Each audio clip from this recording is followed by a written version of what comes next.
En Cali, Unión del Arte.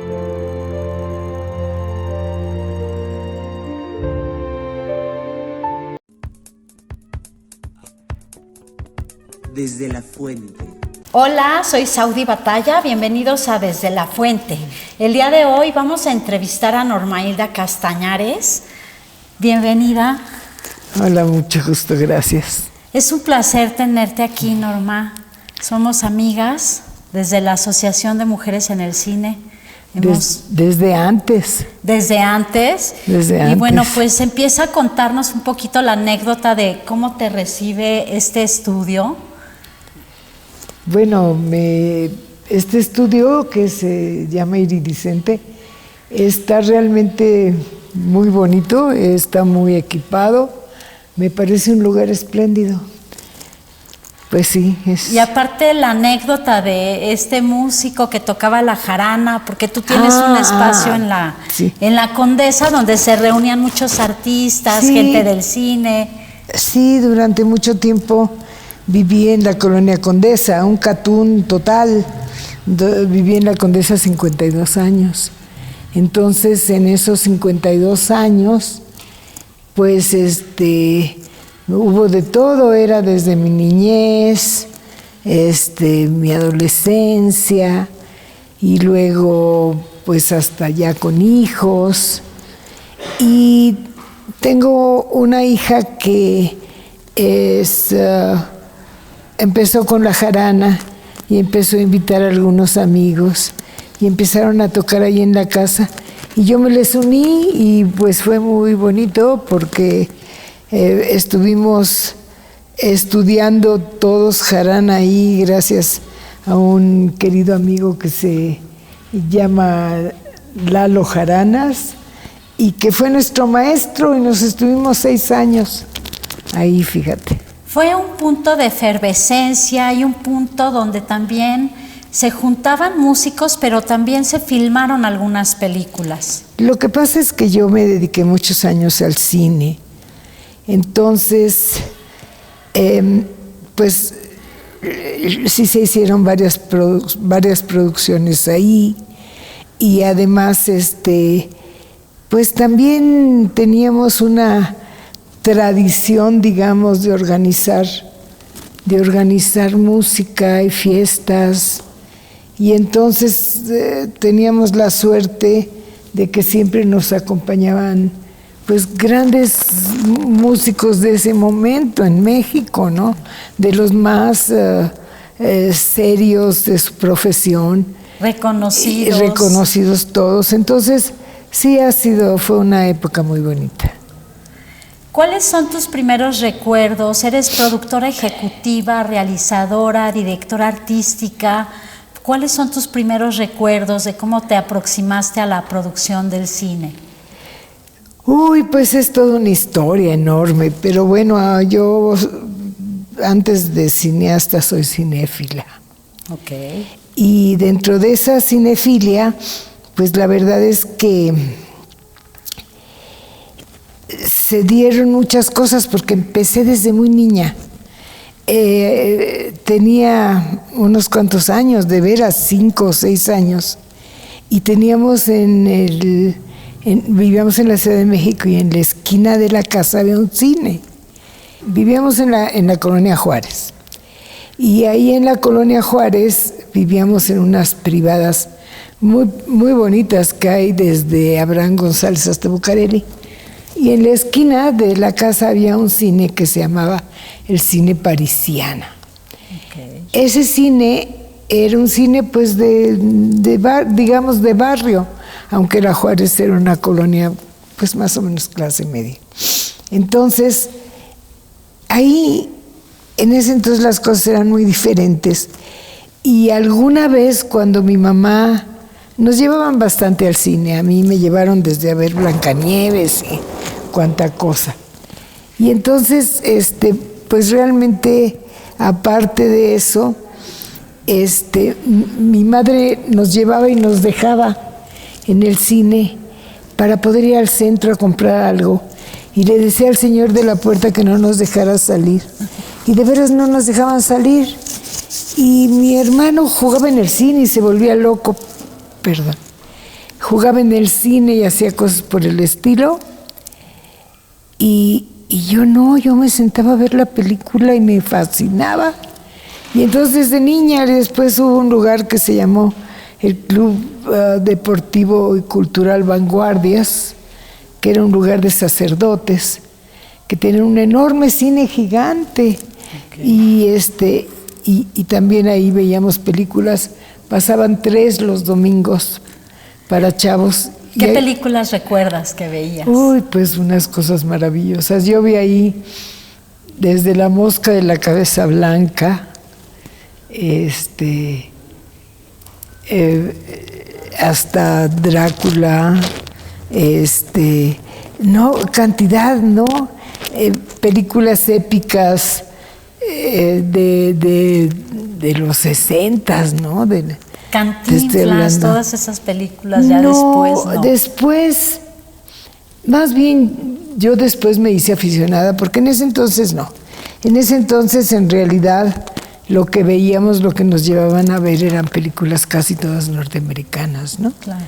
Entonces, ya después, por la pasión que uno sentía por esa cinefilia, entonces empezamos a movernos de otra manera, empezamos a juntarnos grupos y nos íbamos los domingos a 4 cines, ¿no? Ibas a lo mejor llegabas primero ahí al lago, ¿no? En Chapultepec, sí, a la Casa del Lago, y te veías una película a las 11 de la mañana, luego te ibas al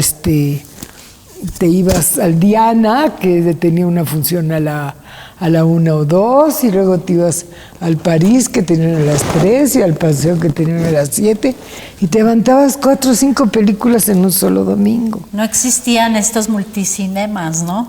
No, todavía no. Eran cines grandes todos, ¿no? Enormes.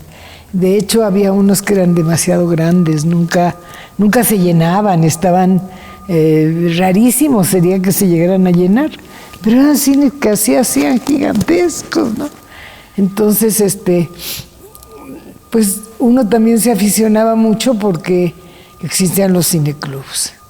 Y yo me volví rata de cineclubs, ¿no? Qué bonita los perseguía a todos, y entonces llegué a ver grandes producciones. ¿A qué cineclubs ibas? Pues mira, había muchos, es que... ¿Qué te puedo decir? El del Museo de Antropología. El del Museo de Antropología, había uno del CUEC, de compañeros del CUEC, había otro cineclub. ¿En el CUT? Sí,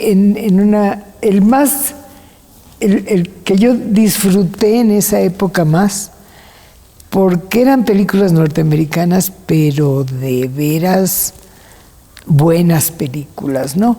En el centro de estudios, había un centro de estudios de inglés que se llamaba de Relaciones Culturales, okay, ahí en la Zona Rosa.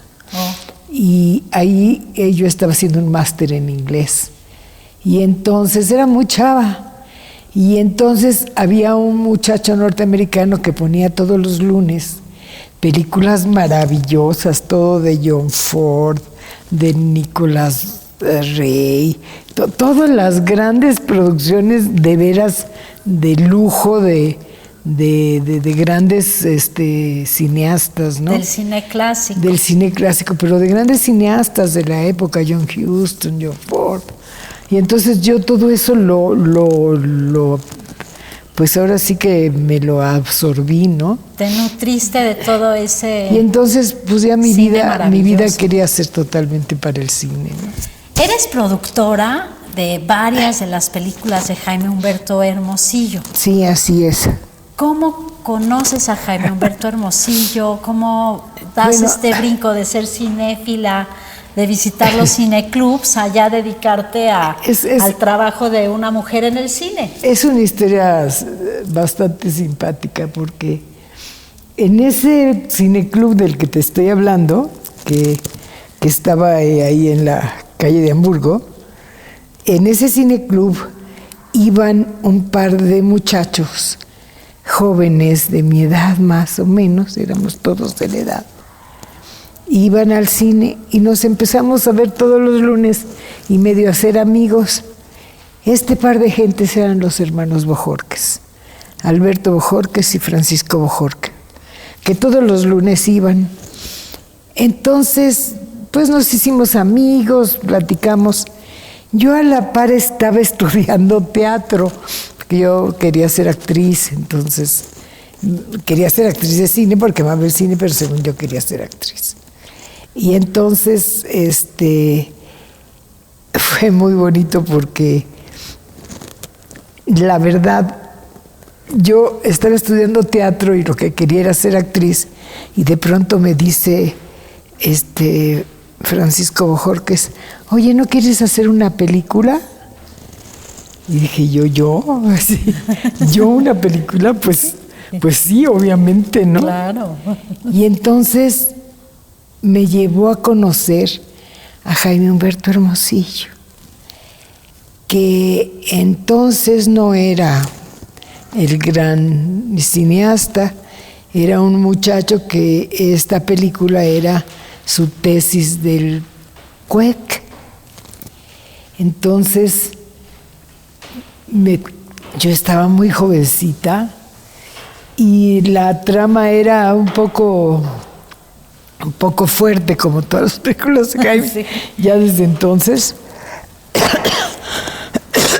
Pero él logró adaptar el rollo y todo, y lo conocí ahí y nos hicimos muy amigos, muy amigos. Okay. De hecho, fue mi mejor amigo por muchos años, ¿no? Muchos años en los que yo no me decidía a hacer cine. Hice con él esa película, después hice asistente de dirección con él. ¿Recuerdas el nombre de tu Sí, esa película se llamó, tenía un nombre muy raro porque era, te digo, la tesis de Jaime, y entonces él quiso ponerle el nombre de un barco de una novela de Eugenio Nil, y le puso SS Glencairn, que es el nombre de eso, ¿no? Pero bueno, después de eso hizo la película Los Nuestros, que fue uno de sus primeros trabajos en 16 milímetros. Y esta película Los Nuestros, yo fui su asistente de dirección y empezamos a trabajar. Lo que pasa es que mi padre no quería que yo hiciera cine. Okay. Entonces me costó mucho trabajo. ¿Y cómo era tu acción en el set como asistente de Jaime Humberto? Cuéntanos, bueno, cómo era la relación con los actores. Pues bueno, es que en aquel entonces, pues yo creo que era una relación bastante sencilla, bastante llevadera con toda la gente, porque, por ejemplo, Los Nuestros lo hicimos básicamente con amigos y gente así, con la que te llevabas muy bien, y entonces, pues yo como asistente de dirección pues tenía un trabajo específico, ¿no? Que es llevar la bitácora del director, decirle, traer las escenas todas aquí, o sea, lo que hace un asistente de dirección. Bueno, es que por eso te lo pregunto, porque normalmente el asistente de director es el que lleva el ritmo, sí, el que pone en orden, entonces pues sí, de repente una mujer en esa época, sí, como asistente, eras de las primeras mujeres asistentes que estaban en el pues set, sí, por eso la relevancia de... Sí, te digo que yo quería ser actriz, había hecho la primera película como actriz, pero pues no se me dio, porque... Bueno, al final en las últimas películas de Jaime Humberto... No, en todas sus películas salgo. En todas sales en algún papel. En todas salgo, aunque sea un cameo. No así, alguien que pasa y ahí está Norma Hilda. Es como le decía yo, compadre, no me hagas eso, es como, porque llegamos a ser compadres, ¿no?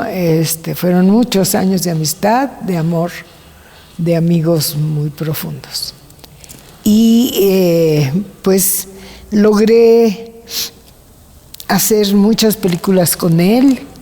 Después de Los Nuestros, ¿qué filmaron? Después de Los Nuestros yo me retiré del cine un rato, me dediqué a estudiar en la universidad, me metí a trabajar en mi carrera. No iba a dedicarme al cine, ¿no? Porque aunque yo amaba el cine de esa manera y me la pasaba en el cine todo el tiempo, mi padre no quería que hiciera cine. Y yo no podía luchar con mi padre porque además se había muerto y luchar con un padre muerto es muy difícil. Entonces me costó mucho trabajo decir lo que yo quiero hacer cine, papi, perdóname. Yo te comprendo todo lo que me decías del cine, porque él anduvo en la cosa del cine, en el tiempo de Pedro Infante y bla, bla. Sí, sí. Y decía que era un ambiente que no era para su hija. Y entonces así como que me decía, no, de ninguna manera, lo que tú quieras, pero nada, no, nada con el cine. Y entonces, bueno, él tenía su idea así, y me costó trabajo pelear con él cuando ya no estaba. ¿Y en qué momento rompes con todo Pues esta creencia? Me pongo a trabajar con un presidente de la República. Vámonos. Y entonces con Luis Echeverría. Bueno, fueron circunstancias, pero me pongo a trabajar con él y entiendo, soy socióloga, entiendo cómo está la política, veo que como arriba es abajo, o sea, tanta corrupción había allá arriba como en las pequeñas empresas, y veo todo eso y yo me asqueo. De por sí, yo era una gente que venía del 68, que pasé por el 71, y a la par trabajé con el presidente porque me mandó llamar y no me pude decir que no, y además yo tenía que mantener a mi familia, ¿no? ¿Y qué hacías con el presidente Luis Echeverría? Fui su traductora personal. Wow. O sea, ¿lo conociste de...? Sí, yo me daba libros en inglés, yo se los leí en español, todo el tiempo. Ay, eso sí no lo sabía, Nori. Llevamos años de ser amigas y eso sí es una novedad, que trabajaste aparte tan cerca de Luis Echeverría. Sí, muy cerca. Un día, después de haber participado en el 68. Un día con calma te platico cómo fue. Con pelos y detalles. Ok, pero bueno, entonces era su traductora. Fui tu traductora como 4 años, fui la directora del Centro de Estudios, del Centro de Idiomas, en el Centro de Estudios del Tercer Mundo, ¿no? Centro de Estudios Sociales y Económicos del Tercer Mundo. Se llamaba esto que él había creado porque quería pues dedicarse más en cuanto se fuera al rollo internacional. Uh-huh. Y pues por circunstancias yo llegué ahí a trabajar y era buena para mi trabajo y entonces me mandaron directamente con el presidente. Y bueno, pues no fue mal porque el señor nunca me trató siempre con... Bueno, era un gran trabajo. No, y me trató, bien, sí. Estabas al lado de la presidencia, sí, y cómo era antes, que era sí, muy sí, no diferente. te digo, muy diferente, pero sí aprendí muchas cosas. También fue interesante, o sea, de pronto me daban un libro sobre el control del petróleo, ¿verdad? Y las 7 hermanas, las empresas petroleras y bla, bla. Y tenía 600 páginas y me decía, ay, señora, por favor, me lo extracta como en unas 30 páginas. Y dices, órale, wow. Pues ni que fuera maga, ¿no? Y sin embargo le sacaba 50 o 60 páginas. Y entonces encantaba. Okay. Y bueno, pues así era su traductora. Ya. Y así fue. ¿Y después cómo ingresas al cine? Pues de repente... ¿O reingresas más bien? Sí, de pronto me dice Jaime Humberto, Norma Hilda, ayúdame. Ándale, venme a hacer producción. Y le digo, ay Jaime, pero yo no soy productora. Dice, ay amiga, pero tienes muchos recursos tú. Le digo, ¿cuáles? O sea, tu don, yo creo que también tenías como algo nato que él vio, me dice, ¿no? tienes muchos recursos mentales, dice. Entonces, no importa, yo te digo cómo, yo te digo qué hacer y bla, bla, bla. Y dije, ay, Jaime, pero una película grande. Le digo, yo me aviento la producción de una película grande. Dije, híjole, pues fuera una peliculita ahí, pero íbamos a hacer Las apariencias engañan. Las apariencias engañan. Engañan, que es una película con Isela Vega y Manuel Ojeda, Gonzalo Vega, pero era una producción ya más seria, ¿no? Y entonces, le digo, no sé, y entonces me convenció, ándale, y mandé todo al cuerno, porque además, pues sí. Como suele ser cuando uno hace cine, ¿verdad? Sí. Ya se había ido el licenciado Echeverría y ya nomás estaba yo en esto. Ya se había ido y quería que yo me fuera con él a Francia, pero yo tenía mi familia y mis hijos que mantenía a todo mundo. Claro, aparte de que eso también es muy importante de una mujer tan poderosa como tú, porque pues sacaste a 3 hijos adelante, ¿no? 4 hijos adelante. 3 y un adoptado. 3 y 4 hijos adelante y una super casa inmensa en medio de la Condesa y siempre bueno, pero adelante. trabajé mucho, porque en medio de estar haciendo cine, que el cine en esa época para las mujeres era difícil, porque yo les quiero decir que yo era una gente que me alababan mucho, ay, qué bárbara, vemos aquí que en este año se hicieron tantas películas y tú dices, el presupuesto es de 600 y no te pasas y cosas por el estilo. Pero si había un cuate que fuera hombre, era más fácil que le dieran la chamba a él que a mí. Y me pasó muchas veces, entonces sí fue difícil porque decías, ¿por qué si yo soy buena para lo que hago, no? Incluso soy mejor que ese señor, perdónenme, ¿no? ¿Y cuál es la película que más trabajo te costó para hacer la producción de las películas de Jaime Humberto Hermosillo? Pues yo creo que ninguna me costó trabajo. Digo, hay anécdotas de tantas cosas, Saudi, pero yo no creo que ninguna película me haya costado trabajo, así como que me costó trabajo, no. O sea, fluimos siempre. Tenía mis cosas con Jaime Humberto, no te creas. Participé en 16 películas con él. Trabajó también muchísimo con la actriz María Rojo. Él. Sí, hizo como 4 películas. Intimidades del cuarto de baño. Intimidades de un cuarto de baño, María de mi corazón, Naufragio. Naufragio. Pues la que hizo en mi casa, espérame.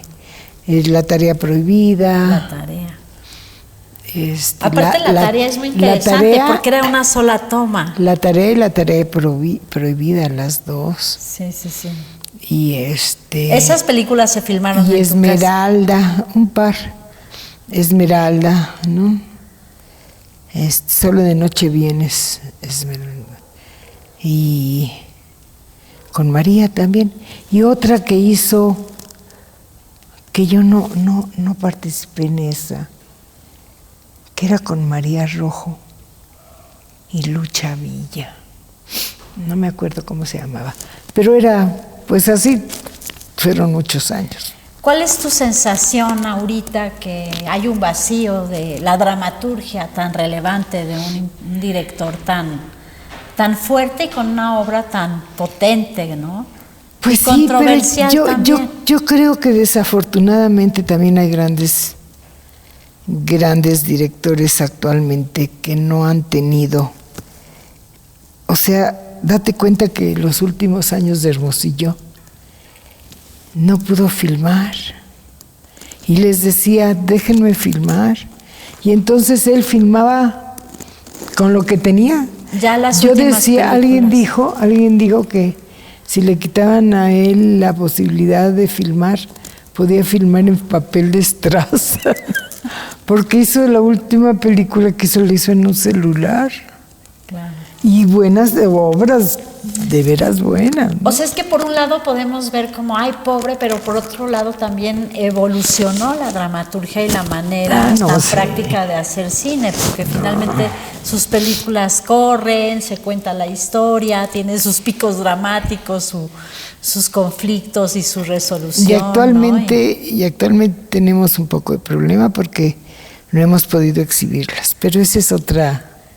A ver, ¿qué podríamos hacer para hacer el ciclo de Jaime Humberto Hermosillo? Que yo creo que a todo el mundo, sobre todo a la Cineteca Nacional o algún otro cine por ahí independiente, la red de cineclubs. Ya hablaremos tú y yo al respecto. Pero bueno, esa propuesta sería muy importante. Sería muy posible. Y me encantaría que se hiciera porque pues hay que conocer la obra de Jaime y que los jóvenes la conozcan porque es una obra valiosa. Claro. Por eso tiene tantos premios internacionales. Claro. ¿No? Bueno, después de ser productora ejecutiva y tener una larga trayectoria, llegas a la Asociación de Mujeres en el Cine y la Televisión, donde te empiezas a desenvolver también en el área pues más cinéfila, organizando ciclos de cine, y curaste muchos años la muestra internacional de mujeres en el cine y la televisión. Sí, yo estuve 20 años en la asociación activos y llevo otros 13 años que participo en lo que puedo, ayudo en lo que puedo, pero no estoy activa en la asociación porque tengo muchas otras cosas que hacer. Pero a la Asociación de Mujeres, para mí, la Asociación de Mujeres en el Cine y la Televisión en México, es una asociación que llevo en el corazón. Ahora, ¿cómo has visto esta evolución de las mujeres en el set? Porque ha sido una trayectoria muy larga y en esta trayectoria, al paso de los años, las mujeres hemos ido ganando respeto, terreno, pues tenemos cada vez más capacidad de acceder a mejores cargos dentro de la fotografía, la dirección. Sí, yo creo que eso es parte del empoderamiento de la mujer en todos los ámbitos, o sea, porque decimos, no, es que la mujer ya ahora las ves subiéndose a los foros allá arriba y haciendo trabajo, ya son tramoyistas, haciendo tramoya y haciendo lo que sea, pero también ves mujeres manejando trailers y mujeres, o sea, lo que pasa es que ya no. Qué bueno, porque en mi época fue muy diferente, en mi época de juventud era muy diferente, llegaba un momento en que las mujeres no podían hacer casi nada, no podían acceder, es como hoy que veía yo que decían, estaban hablando con la presidenta sobre las mujeres boxeadoras y pues antes estaba prohibido que una mujer fuera boxeadora o futbolista o entrar a alguna cantina o que fuera ingeniera. Claro.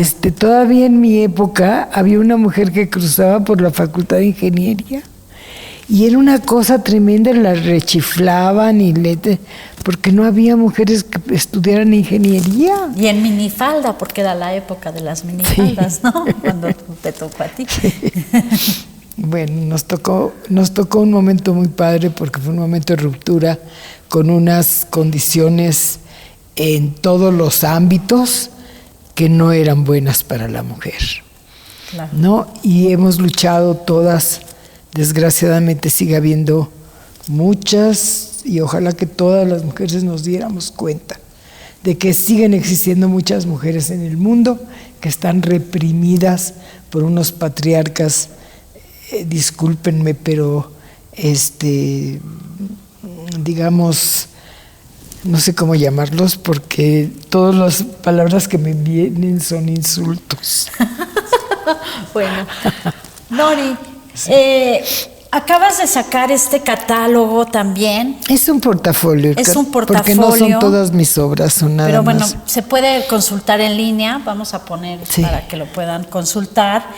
Y haces como una transición de ser cineasta, no dejas esa función, pero de pronto tienes esta necesidad como de regresar a explorar la escultura, el arte como con objetos, como lo haces aquí con balas. Cuéntanos un poquito de esta faceta artística en la cual te estás ahorita desenvolviendo. Fíjate que también yo creo que son cosas que uno trae desde niña, porque yo me acuerdo, mi trabajo tiene un poco que ver, de plano, porque yo no me siento la gran artista ni mucho menos. Mi trabajo tiene más que ver con el trabajo manual, porque de niña me gustaba mucho. Lo que pasa es que mi familia era una familia muy, muy buena. Mis padres eran 2 seres humanos magníficos. No tengo más que agradecerle a la vida haber sido su hija. Me enseñaron muchas cosas, pero para ellos el arte como que no era algo importante. Entonces, tenía una tía que gracias a ella conocí todo el arte, porque esta era la hermana de mi madre y no tenía hijos, y pasaba por mí y me llevaba a lugares a ver todo, que la cortina de cristal, que los conciertos en el Alcázar, que, o sea, me infundió la cultura y el arte mi tía. Te llevó a Bellas Artes. Me llevó a Bellas Artes, me llevaba a teatros, todo, cada sábado. La importancia, ¿verdad?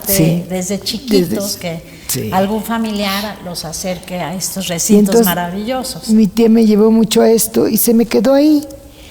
Y yo era artista desde chiquita, pero mi familia no me supo dirigir por ahí, porque no. Ellos querían científicos. Querían una carrera, una licenciatura, de que ibas a vivir del arte. Y el arte para ellos no era algo de lo que podías vivir. Sí. Entonces, pues yo hacía cositas, ya me gustaba. Y recordé hace poco que vi a mis compañeras de secundaria, fíjate, que me dijeron, ¿te acuerdas cuando hiciste el supermercado? Y le digo, ¿cuál? Ay, mis papás ni le tomaron foto ni nada, pero nos pidieron que hiciéramos una tienda o un mercado. Y yo hice un supermercado todo de plastilina, con cositas así, que era verdaderamente... Un Walmart. Sí. Tenía bolsitas, tenía frutas, tenía de todo, ¿no? Refrigeradores, bla, bla. Y entonces me dice, ¿te acuerdas de ese trabajo? Le digo, pues fíjate que, quién sabe, ni siquiera hubo foto de él, que entonces ni se tomaban fotos. Pero yo ya traía esto de utilizar mis manos para hacer cosas. Entonces, después de lo de la asociación, que yo pensé que había sido una buena lección también, por un lado y por otro, y había sido una buena acción. Yo siento que quedé bien con mi trabajo, que demostré que se podía hacer bien y que se podía manejar bien el dinero y esto y aquello. Y dije, ya como que ya no tengo ganas de andar corriendo con la producción. Aparte de que el medio se fue complicando, cada vez se fue haciendo más difícil producir. Sí, pero las además convocatorias. también uno llega un momento que te cansas. Dices, que me llaman, me siguen llamando todavía hasta la fecha. Ya tengo 10 años de casi no hacer nada en el cine. Cosititas, pero nada. Y me siguen llamando todavía. Pero yo dije, ya no. Yo quiero hacer algo más calmado. Gracias al universo, pues yo tengo mi situación más o menos resuelta. Bueno, esa casa maravillosa ahora es Camelia, un Airbnb. Carmelia, un hotel muy lindo en el corazón de la Condesa, en la calle de Mexicali. Y abajo hay 2 restaurantes. Muchas gracias por la publicidad. ¿Cómo se llaman los restaurantes? Croissant y Bocado. En la calle de Mexicali, número 85. Vayan. Venga la publicidad, valga. No, pues el caso es de que viendo eso dije, bueno, tienes el derecho también a hacer eso que te gusta a ti hacer. De otra forma, Y entonces empecé con la escultura, empecé a modelar en barro, me empezaron a salir cosas bonitas, me empecé a engolosinar y pues luego me puse a hacer todo esto que hago, ¿no? Que es... Bueno, entre varias cosas, miren esta maravillosa caja que la realizas con material, con las cajas que llegan de Amazon y de Mercado Sí, Libre. la idea préstamelo, como lo señalamos aquí de alguna manera, como lo señaló Candice, que dice que esto surge de la observación contemporánea, el incesante flujo de empaques que llegan a los hogares como parte del sistema global de paquetería y que casi de inmediato se convierten en desecho. Y vean, es maravillosa. Este no es mi trabajo, esto es como, ¿cómo les diré? Como, no sé cómo explicar. Mi trabajo... Tu entretenimiento. Es como pero ha hecho miles, entonces va a ser una instalación es como de mi muchas cajas es como mi entretenimiento. pintadas a Yo mano. más bien me dedico más a la escultura y a algo que yo llamo montajes. Los montajes son para mí importantes porque son composiciones que yo hago a partir de objetos diversos. A veces cosas de desecho totalmente y a veces cosas que se pueden utilizar, cosas como botones, clavos, etcétera. Y balas, mucho trabajo lo tienes. Tengo un trabajo de estos montajes que estoy haciendo con armas y con balas en una clara intención de decir armas no, arte sí. Y esto es el trabajo que estoy realizando más en serio actualmente.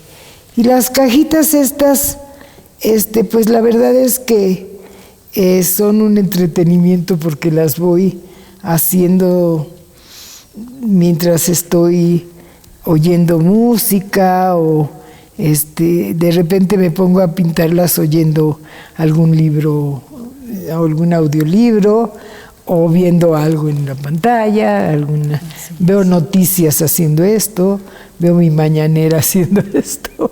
Entonces estas son cositas como que no es tu trabajo principal, pero que ahí van, ¿no? Y pues ahí las haces y te mantienes sin dejar de hacer nada. Normailda Castañares forma parte de este proyecto de Montserrat Morales que se llama Sencali, que tiene toda una esencia y un espíritu colectivo, solidario entre artistas. Y bueno, por eso hemos invitado a Nori a que exponga aquí su trabajo creativo, su obra plástica, su obra visual. Y quisiera preguntarte qué importancia le das tú en tu trabajo, en tu vida, a la colectividad. Bueno, yo creo que es muy importante la comunidad. Para empezar, que es importante, he tenido la suerte de estar en varias comunidades, tanto de artistas como de músicos, cosa que le agradezco a la vida, pero creo que sí es muy importante. Y esta nueva, de este nuevo conjunto de artistas que nos estamos uniendo, creo que va a ser algo muy positivo para todos los miembros del mismo, porque sí se requiere tener el apoyo de las gentes que nos dedicamos, digamos que a la misma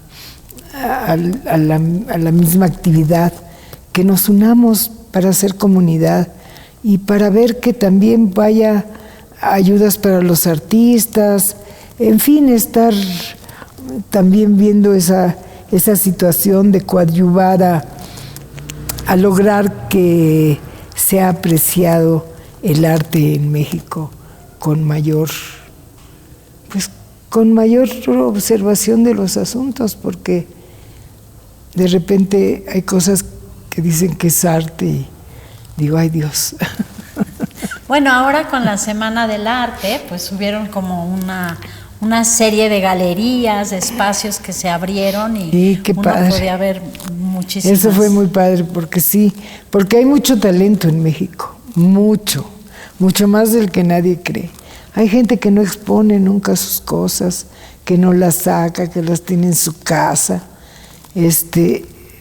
A mí me sucedió que de pronto una tía que yo no visitaba mucho en su casa, pero la veía siempre en la casa de la familia, de la abuela, años después, ya después de 20 años tal vez, un día llegué a su casa y tenía colgado en su casa unas maravillas que decías, ¿quién hizo esto? Y decía yo. Y le decía, ¿y por qué? Pues se había quedado sola, había muerto su marido, los hijos, pues andaban por allá y por acá y eran buenos hijos, la veían, la visitaban, pero ella se pasaba haciendo sus cuadros y no saben qué maravilla y quién sabe ni dónde quedaron esos cuadros. Dios Entonces ese tipo de cosas pasa Claro. mucho en México, Claro. aunque ustedes no lo crean. Pues sí, archivos perdidos por ahí que se tiran, Sí, no se, hay gente no se sí, valoran. que no se valoran, que no se... No, es triste de veras. Nori, ¿qué esperas del proyecto Sencali? Pues mira, ¿cómo podría explicarles? Yo soy la mayor del grupo. El grupo es de gente más joven que yo. Y yo siento que la experiencia de muchos de mis años puede ayudar a que formamos una buena comunidad. Y yo estoy muy dispuesta a apoyar en que esto crezca, en que esto realmente se solidifique.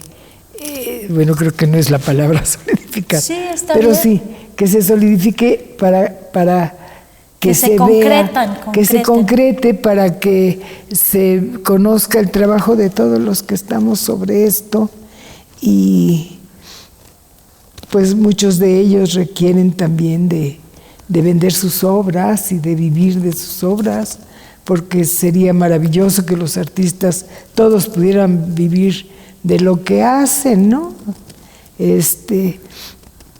Entonces, pues eso es más o menos Ay, qué bonito. la cuestión. ¿Algo que quieras agregar, que creas que nos falta abordar? No, pues yo creo que no. Yo creo que ahora sí que les diría a todas las personas que nos vean o nos escuchen, que ahora sí que sigan sus sueños. Yo soñé con ser cineasta y me costó, amigos, me costó mucho por las circunstancias que ya les platiqué. Circunstancias que son de vida y que pues están ahí, es tu familia, es la gente que amas, es la gente que te formó y esa gente te dice que no y luego se va.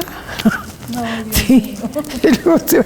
Entonces, esas cosas, por ejemplo, pues son muy difíciles, pero uno tiene que sobreponerse sobre eso. Yo debí de empezar mi carrera cinematográfica 10 años antes. Y hice 14 años antes un par de cosas, pero yo debí de haber empezado dedicada totalmente al cine por lo menos 10 años antes. Bueno, pero viste mucho cine todo ese tiempo. Ah, sí, vi mucho cine y trabajé mucho. Ay, pues También la experiencia culinaria, el restaurante. Tuve un restaurante en La Condesa que fui la primera en 1982, que puse un restaurante en La Condesa que no fuera el CEPS o esto, aquello. Entonces, pues pues eres pionera en muchas cosas. sí, ¿no? pues sí. Ya, a estas alturas de la vida, pues sí. Pues te agradecemos Muchas gracias. mucho No, muchas gracias a ti. que compartas tu conocimiento. Y pues gracias, amigos. Estamos aquí en el proyecto Sencali desde la fuente.